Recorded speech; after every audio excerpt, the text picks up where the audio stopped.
hopefully that's focused somewhere. Okay, so. Time out in the corner, you were told in hushed, commanding tones, commanding deliberation by your mother as her nightingale clock wept to the tune of a cantus, and I wept too. To 10,000 cans shimmering and clamoring in step, struck once, struck twice, struck third by the disenfranchised lotus-eating intellectual sitting atop his rocking horse, struck by the homeless street urchin living out the pleonasm fiction in their heads, struck dumb by the peddlers trying to make a buck off the spectacle before them, struck by the preoccupied businessmen with lavish Signet rings, hardly knowing where they're going, staring right ahead, bumping into passersby, struck by the enclave of freaks and beggars, tattered remnants of fleshy, principled, world-denying wholeness, non-attachment, accepting inner light refinement, priestly disengagement came from the rutabaga roots. Others took to miming the quiet domestic life with mock-up stages made of cardboard with obstacle debacles swapped out for a sinner's feast. Some resorted to making their own free jazz ensembles, pounding on ersatz bongos made of 50-gallon drums and a plethora of ecstatic percussive, clanging and clamoring with cutlery that they gathered up in the streets like talismans for good luck, using it more for striking than for eating. And then they were never all the happier when in those unhinged, fulminating moments.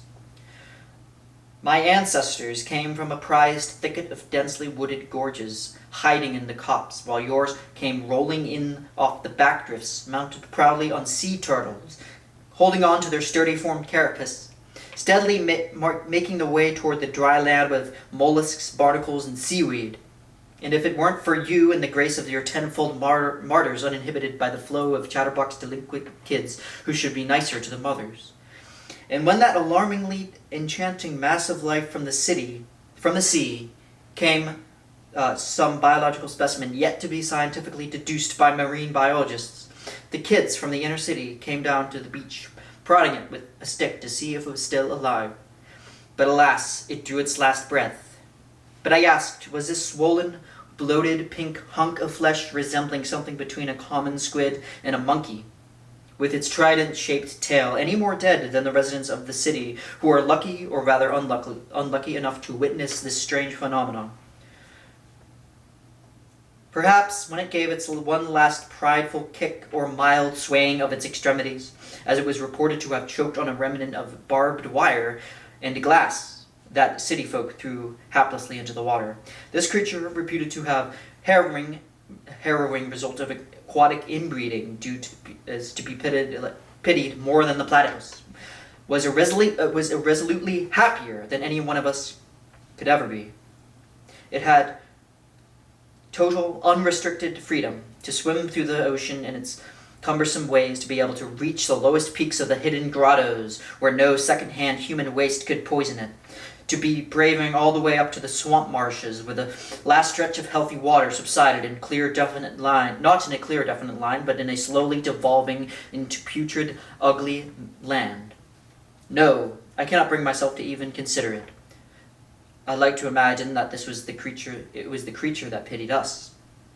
It could probably garner just from a few glances into our odd, disruptive world how dysfunctional it all is. Seeing men kill each other over the most idiotic trifles. Our history is one of violent agitation toward one another, leaving Neolithic teeth marks into a forest of petrified trees. We've made leaps and bounds in technological processes, generating new gadgets, contraptions, and compelling displays of human ingenuity, yet we could never, ever rid ourselves of these vehement tendencies to torture one another, constantly finding new methods to do so. That's the end of that. Alright. That's good enough, I hope.